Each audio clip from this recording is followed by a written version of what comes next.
So comes the revolution or the apocalypse. I know where I want to be. I want to be a house guest in the home of our next speaker. Les, are you there? Can I see you? Yeah. So not only because, you know, he's the world-famous Survivorman, you can drop this guy anywhere. He prefers to be nude. That's the way he likes to start. Let's prove it. And, I mean, he's alone, not like one of those other sissy travelogue type Discovery series where off-camera you've got a vast crew and a catering operation. This guy is alone. And he survives, and before you know it, there's a mansion and there's a party on the beach. So come the tough times, I want to be with this guy because he can hunt it, he can kill it, he can skin it, he can keep me alive.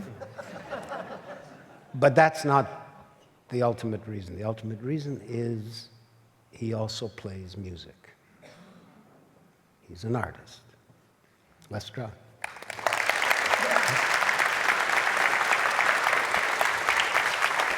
Just thought of a quick anecdotal reference this morning. The first time I met, Moses will not remember this. I met Moses in 1985, and he said 8 words to me. The first 3 were, "Who are you?" Followed by 5 more, which were, "They slipped another one past me." That was it.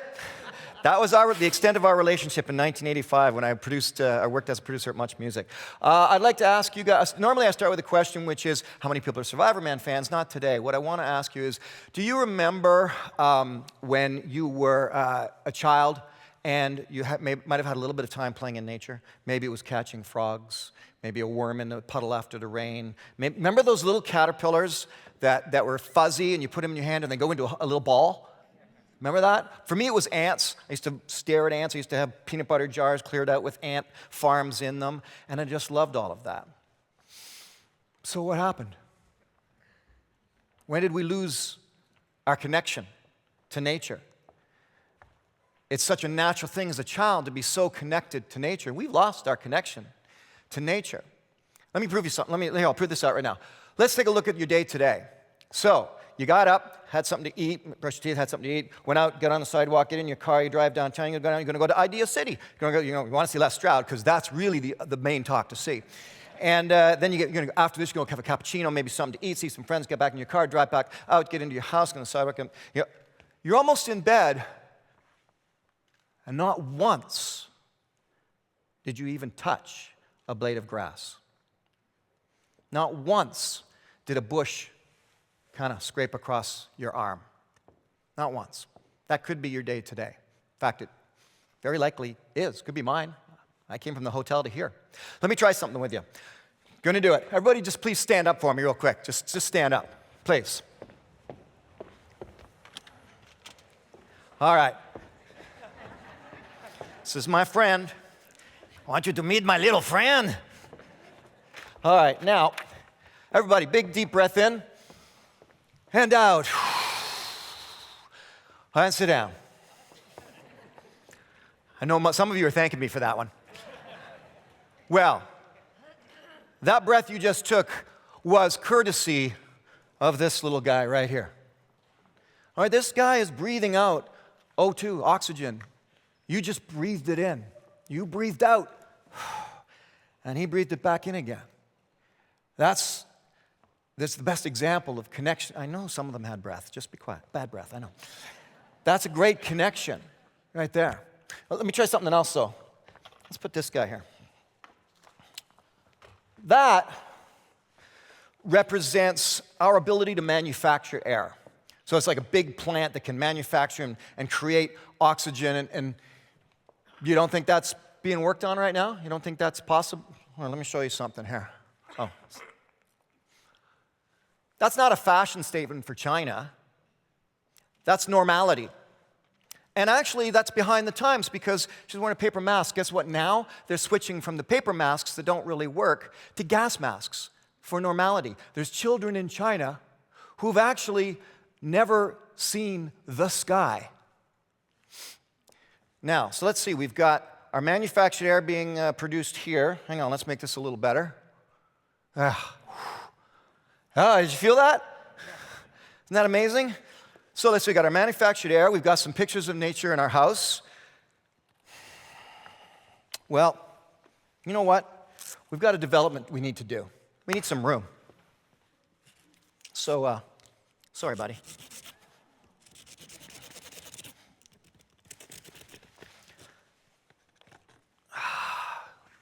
Isn't that better? Yeah. We've got our air. We've got our picture. We're really good to go. All right. Well, on that note, I have 3 places I want to go with you. And where we're going to start is something that I call Survivorman's purpose. In the beginning of every single episode I ever shot of Survivorman, if those of you who've seen the show, I would get down by the water, by a rock, by the hillside, wherever I was, and I would dedicate my efforts to either creating a positive influence in people's lives or inspiring people. And then I'd sort of give my head a shake and I'd think, oh, come on, don't be such a dolt, Les. I mean, you're building you're doing shelters and fire bows. How's that going to be inspirational? And then, lo and behold, after a while, I started to get those letters, and, you know, the ones that you might expect, like, hey, man, I was lost, and I remembered the skills you taught on your show, and I was able to get through 5 days stuck on my snowmobile. But then I started to get other letters, and things like, you know what, man, I got through 8 months on my back in a hospital bed because of your show. Oh, my son is studying environmental science because of your show. I got out of an abusive relationship because of watching your show. What? That doesn't even make sense. And you see, everything that I was about as Survivorman was about flowing with nature.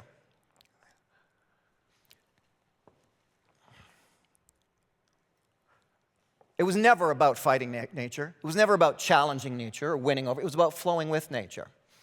Well, one time, I got this letter, and I was in Franklin, Tennessee. I was recording one of my albums, and I put out a tweet. I said, hey, anybody wants to come down and meet me? I'm going to be at the Frothy Monkey tomorrow morning. Come on out and meet me, hang out, and we'll do this thing together. We'll meet up. So sure enough, the next morning, a boy and his stepdad come and explained to me that they drove 2.5 hours so that he could meet Survivorman. And clearly the boy was, you know, maybe a Boy Scout or something like that.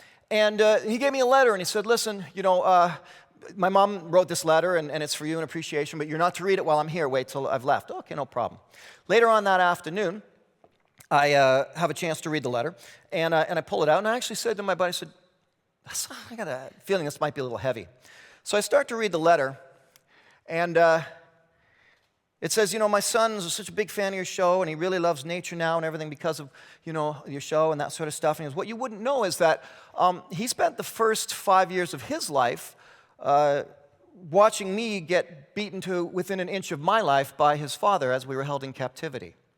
And I asked him one day, son, how are you able to manage through this? And he said, well, Mommy, if Survivorman can get through those things, then I can too. That was not my on-screen persona or my ability to tell a story or my filmmaking that did that. That was nature that did that. The boy was connecting to the natural world, to the power, the healing power of nature through watching the show. It had nothing to do with me. All I was a small conduit in my own little way. Nature's ability to heal is scientific now. This is not folk remedy stuff anymore. It's now scientific. I mean, it's peer-reviewed and it's well accepted. You could take people in a hospital, and the difference between those that can heal in a room where all they have to do is be able to see a tree through the window is 30% higher than if they're in the room across the hall. Nature, as it heals and inspires and collects together that way, for this boy became nature as a rescue. All right. Well, this one here was just last week in Losh, Saskatchewan. And these boys were part of the school in Losh, Saskatchewan that had a horrific shooting a while ago. In fact, the boy who did the shooting was very good friends with these boys. And 11 people were shot and 4 people were killed. But the teacher had a brilliant idea. Can we call up Survivorman and see if he'll come up, hang out with the boys, and go out on a canoe trip? Why? So I could counsel them? No. So that we could take them out in nature and have them heal and have nature heal them. We didn't even have a counselor on the trip. No, I'm lying. Actually, we had an excellent counselor on the trip. She had more experience than any of us. I think her name was Mother Earth. She was the counselor that day. I want to make sure I got the slides right here. So, why do I want to reconnect you to nature? We exist within a paradox. We feel like we have no power, but we actually have lots of power. Do you want me to start quoting some statistics for you? I'm going to talk about the plastic slurry in the ocean the size of Texas. I can talk about the dead spots in the ocean the size of Maine. I can talk about deforestation. I can go on and on with statistics. You want a statistic? I just came back from Sri Lanka. I used to film there some elephants. They tell me those elephants will all be gone within 10 years. There's a stat for you. Another stat? Here. That guy. One male white rhino left in the world. There's a stat for you. One. Once he's gone, that's it. We have an awful lot of power. Have you ever heard of multi-species harvesting? Excellent. Multi-species harvesting. Finally, a way for logging and getting the materials. Let's face it, you can't be a hypocrite. We do need the materials. We need the wood. We need the mining. Multi-species harvesting, oh, let's stop it. It's a smokescreen. Multi-species harvesting is what's put down on paper. It means clear cut. But not when you see it. Oh, that sounds nice. No, it just means clear cut. The fact of the matter is, we have an incredible amount of power. You don't think we have power? We're able to flatten mountains. We can punch holes through mountains and put 4-lane highways through it. I was just in Sri Lanka, as I said, and I just came from there to here, actually. And there was a big beast of a ship on the shore, and it was digging all the sand out of the ocean and spewing it in a big fire hose of brown slurry onto the land to build more Sri Lanka. And lastly, global warming almost sounded good. Climate change, that's just a result. We have the ability to alter the atmosphere. We don't have power. We have a ton of power. All right, so what do we do with this? Well, for starters, I could go through again and start reeling off a lot of different statistics and all the different things we can do. Engineers have got all kinds of things that they could tell us about to get us going on stuff. But we have this smoke screen we like to keep up in front of us. And like the multi-species harvesting smoke screen. Want another one? Did you hang your towel up in the hotel room today? Good for you. Makes us feel good. We hang a little towel up. Oh, they didn't wash my towel today. I'm saving the planet. I recycle in hotel rooms. I put my plastic bottle, if it's there, into the little blue bin. And I've been checking, often with maids. Guess where it goes after it leaves the room? Yeah, a lot of times they just put it back into the garbage. Well, there's recycling in the hotel. It's just only in the room. These are the smoke screens that we deal with. So what do we do? Well, take a look at this. What I have for you is just 3 potentials of what we could do. And these are based on my personal pet peeves. And I got you for 6 more minutes, so you got to live with it. Ready? See that? I see that in every single airport landing I'm in the planes every single week in every city. That's what you see, a big sea of gray squares and rectangle squares. Let me tangent for a second, but stick with me on this. You know what I have up north? I have an $8,000 HVAC system in my house. It was mandatory that I put that in my house by building code. It's in my house. And to this day, I've never plugged it in. Why have I never plugged it in? Because I actually discovered a far more sophisticated approach, far better. Yes, that's right, I opened the windows.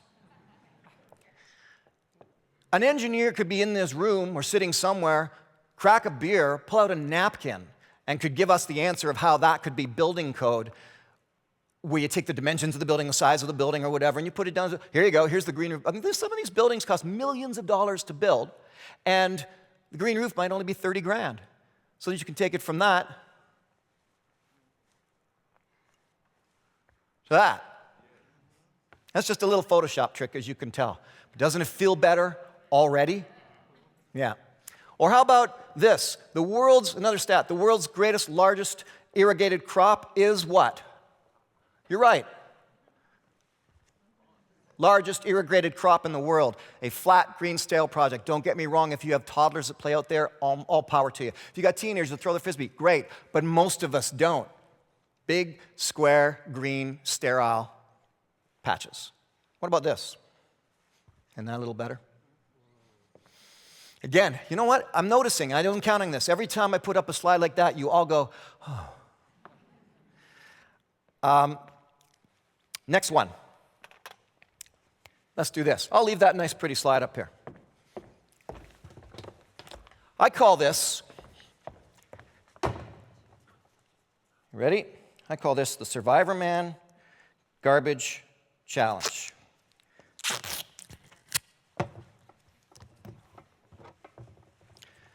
All I'm asking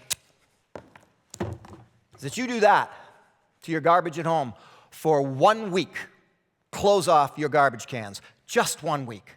And you watch how fast the answers come, how quick the solutions pop up. Within the first 48 hours, believe me, a ton of answers will exist. You'll also start to get a little bit indignant about your region and whether or not they recycle or how well they recycle. I'm up in Huntsville, Ontario. They're actually pretty good up there. Close off your garbage just for 1 week. Oh, but they don't compost them in an apartment building or. Okay, figure it out. You will figure it out, and you'll figure it out very, very quickly. Lastly, I got to be careful. There's a very important slide coming up here. Yeah, right here. Just get outside. Number 3, get outside. Green roofs, close your garbage off, and get outside. Breathe it in. Free time in nature. Feel all the healing powers. It's going to heal you and make you smarter, faster, stronger, more turbocharged than anything else can, any pill can, and you don't have to do anything about it. Just be there. I want to show you a slide, and I apologize. This is a hard slide to see. It's a little bit shocking. It's going to be one of those slides where you're going to go, okay, I can't unsee that. But this is what free time in nature looks like. Now, I know what you're saying.